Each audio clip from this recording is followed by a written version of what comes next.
እንዴት ናችሁ? ምን ነው ዛሬ ብቻሽን? ማኩስ ባክቶ ዛሬ እንኳን እስቲፋታ ይስጥ። ምን ነው ተጣላችሁ እንዴ?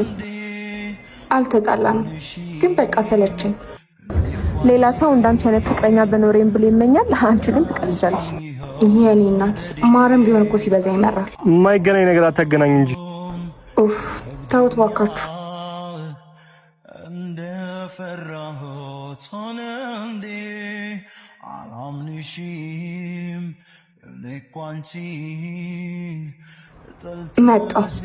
ሆና ነው። ምን ነው ተጣልታችኋል እንዴ? አይ ምን ነው? አይ ምንም፣ ለማወቅ ያክል እንገናኛለን። በቃ ይቻላል። ነፍሴን ሰቀቃት ተስፋ ሳጣሲ ፈተንሺ። ቆይ ምን ሆነሽ ነው? እኔ ሳላውቅ ተጣላን እንዴ? እኔ ሁሉም ነገር ሰልችቶኛል። እንዴ ምን ማለት ነው? አንዳንዴ እኮ ፍቅርም ሲበዛ ያስጨንቃል። የሚገባሽን ፍቅር ነበር የሰጠውሽ። ያ ፍቅር አይገባኝም ካልሽ ምንም ማድረግ አልችልም። መልካም ሁሉ ይጠምሽ።